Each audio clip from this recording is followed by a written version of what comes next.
Welcome to True Crime Naija. On this show, we present to you true stories of crimes that happen in our country. We hope that by sharing these stories, we all become more aware of the types of crimes that happen here. And by becoming aware, we become smarter at detecting and hopefully preventing similar crimes. And as always, we welcome feedback. Reach out to us on Instagram, Facebook, Twitter, and WhatsApp. Okay, let's get started. Today we bring you the case of a child who goes missing from church.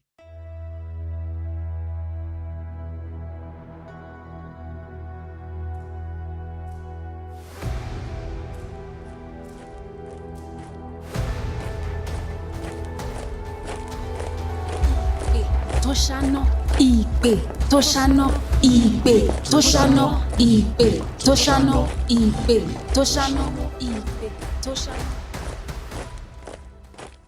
It's Wednesday, the 18th of December 2019. A group of angry young men and women are marching fearlessly towards their destination. They are chanting Ikpe Toshano, Ikpe Toshano. Ikpe Toshano means the anointing and call that is powerful, and it's used as a reference to Shotito Biire Miracle Center, a church located in Oshinle Quarters, Akure, in Ondo State. This set of angry youths are actually heading to that church. They keep chanting until they get to the front of the church. In one massive group, they move into the church. Then they bring out petrol or gasoline and start to pour it all over the church. Toshano, Ipe, Toshano, Ipe, Toshano, Ipe, Toshano, Ipe, Toshano. At this point, the police arrive and try to stop the angry mob. But the mob starts to throw stones at the police, and they manage to set the church on fire. The policemen start to shoot to disperse them. So much mayhem, so much confusion. The police van is set on fire. A policeman ends up dead. A motorcyclist ends up dead. But the angry youths are happy with their action. Because you see, they believe that the founder of this church, Pastor Alpha Babatunde, dug a grave under the altar and buried there a 1-year-old boy alive. Hi, I'm Anthonieta. I'm Richard. And I'm John. And this story This story Could save your life.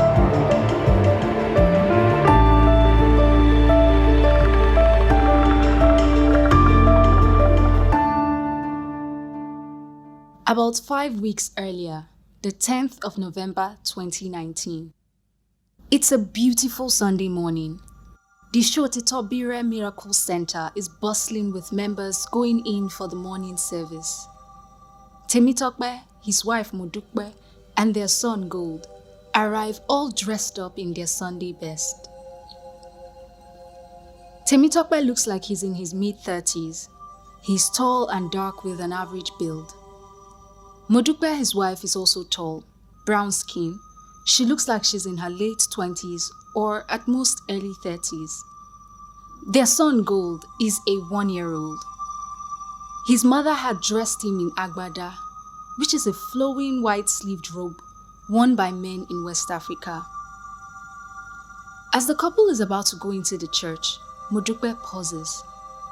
She typically takes Gold into service with her, but today she thinks she's ready to keep him in the children's department.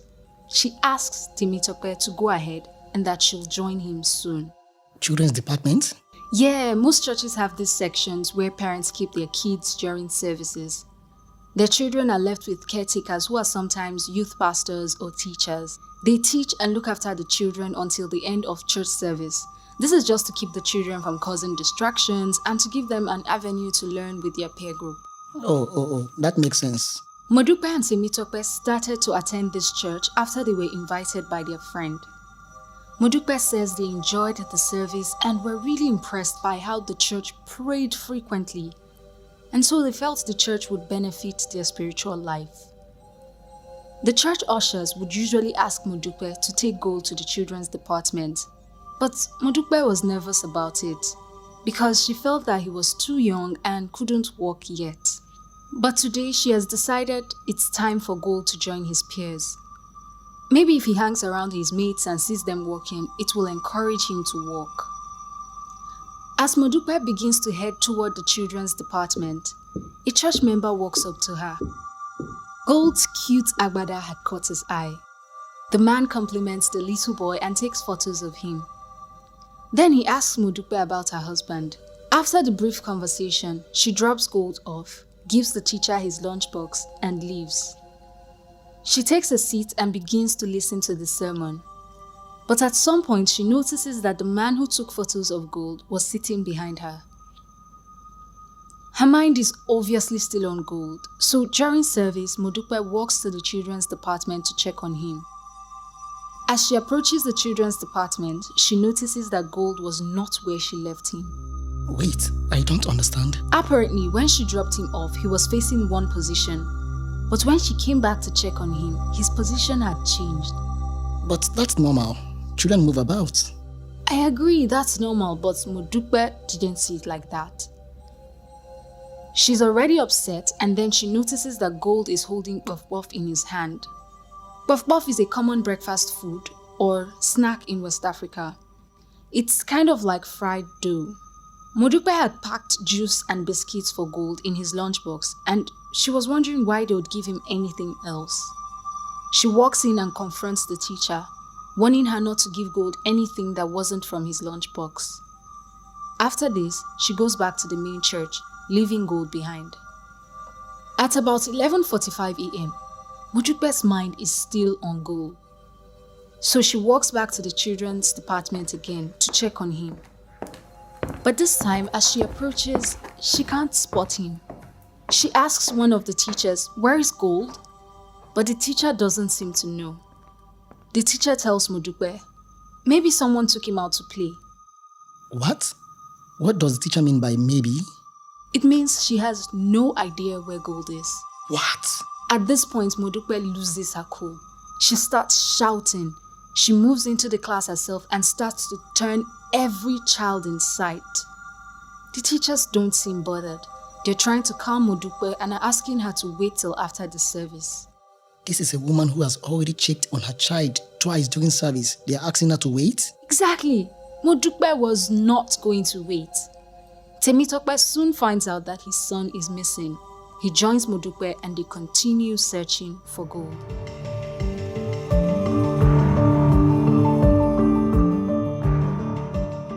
Hours pass. It's 3 p.m. and the service has not yet ended. And Gold has not been found. Modupe walks up to one of the ushers and she tells them, "Spread the information to the pastor and the church authorities. My son is still missing." But these ushers just stare at her unconcerned. Oh no, she must have been going out of her mind. I know. So Modupe starts to harass every usher she sees. Then finally, one of them comes out to tell her that the pastor has been informed.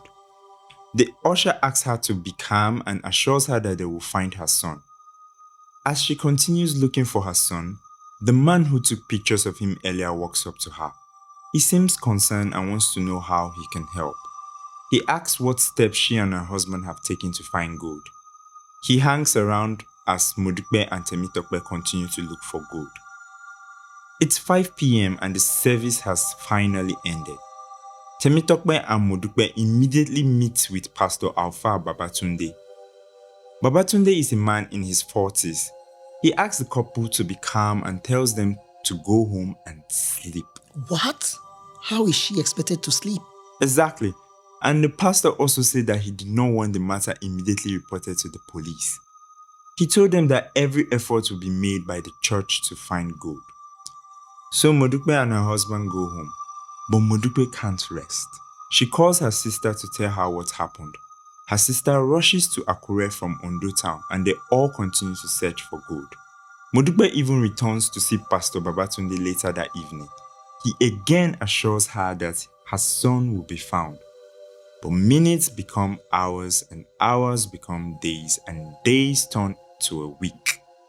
Gold is still missing.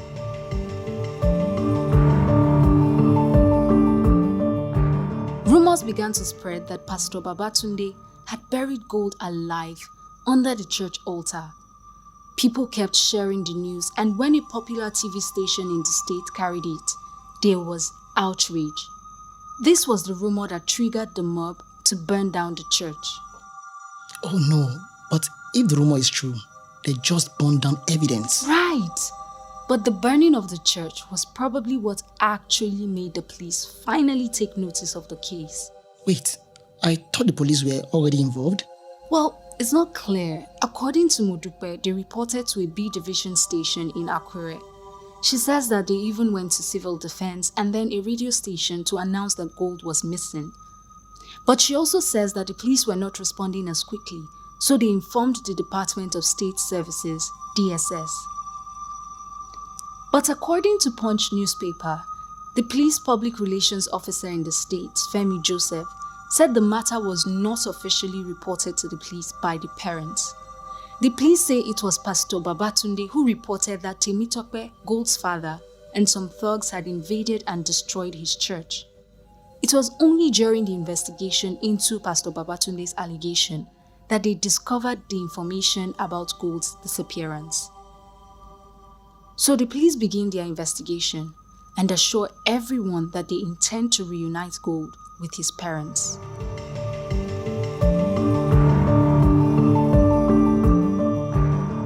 On the 10th of December 2019, a month after Gold disappeared, DSS arrests Babatunde on suspicion that he was somehow involved. Babatunde meanwhile denied all the allegations against him, saying he had nothing to do with the missing child. He even accused Temitope and Modupe of not showing enough commitment when he offered his help to them. Enough commitment, you said? Yes. Babatunde said he offered to help them in many ways, but instead they destroyed his church. Now, Modupe told Premium Times that from the very beginning, she suspected foul play from the church authorities. Some things were just not adding up for her. Gold was not where she left him initially. The caretakers gave him food that was not meant for him despite her instructions, and the man who kept taking pictures of Gold. Oh yeah, and he kept asking all those questions about her husband. What happened to him? Well, according to Modupe, the man also sat behind her that day during service, and when she found out that Gold was missing, this same man was the first to show concern. For some reason, he was hanging around her that whole day when they were searching for Gold. She thought he was just an ordinary church member. He was even there with them until night. And while they were waiting for the pastor, the same man kept entering the pastor's office every once in a while, and he was constantly fiddling with his phone. And get this, she says that even when they were invited to the anti-kidnapping office, this same guy shows up there with the pastor's car. When they went to the deputy commissioner of police, the same guy was also there. And that's when they got to realize that he's very close to the pastor. But immediately after they started suspecting him, the guy disappeared. What? Yes, just gone. Modupe was also suspicious when Babatunde did not want the matter reported to the police. Now, DSS detained Babatunde in their custody for 13 days. This made him file a suit demanding his release and a sum of 100 million naira in damages for the violation of his fundamental rights. By the 23rd of December 2019, Babatunde was arraigned in court alongside 5 of his church members. They were charged with conspiracy and aiding the kidnap of the missing child. The court denied them bail and ordered that they be remanded to the Oluokuta Correctional Center pending the outcome of the DSS investigation. Peter Ajorin, one of Babatunde's assistants, was additionally charged for destroying evidence. So there was some evidence? Well, we don't know for sure. You know, when you're in DSS custody for questioning, they make you drop all your personal belongings. After Peter was questioned, they gave him permission to go get his personal belongings. Apparently, and this is according to Sahara reporters, a DSS operative said that instead of collecting his own phone, Peter picked up a Samsung Galaxy Note phone and hid it in his pocket. Peter claimed that it was his phone, so they allowed him to leave their office with it. But 8 days later, the prosecution said that the phone actually belonged to Babatunde and tendered it as an exhibit. So maybe evidence was removed? Maybe, but honestly, we don't know. Now, according to The Guardian, on the 6th of October 2020, 11 months after Gold's disappearance, a high court in Ondo sentenced Pastor Babatunde Alpha and 5 others, Omodara Olayinka, Margaret Oyebola, Grace Ogunjobi, Motorayo Egunjobi, Esther Kayode, and Peter Ajorin to life imprisonment for the mysterious disappearance of 1-year-old Gold Kolawole. Oh no, my heart is breaking for Gold's parents. If they at least had a body, there would be closure, but there is always going to be this window of hope or fear. Well, we pray that Modupe and Temitope and their family find peace. Join us next week for another True Crime Naija story. This time is the story of a domestic argument gone very wrong. True Crime Naija is a Triple E Media production. Copyright 2021 Triple E Media Productions. If you enjoyed this episode of True Crime Naija and want to hear more, subscribe to our 234 Audio YouTube channel. Visit our website at 234audio.com and download our 234 Audio app. Episodes of this podcast and our other podcasts can also be found on Apple Podcasts, Google Podcasts, Spotify, and wherever you get your podcasts. Subscribe and leave us a review. This episode was produced by John Iwodi, Anthonieta Kalunta, Richard Anyebe, Dominic Tabakaji, and Sam Tabakaji. Executive producer Rahmat Muhammad. Special thanks to Rabia Hadejia, Aredi Isha, and Mala Gbado Ikaleku. Stay alert, stay alive. See you next week.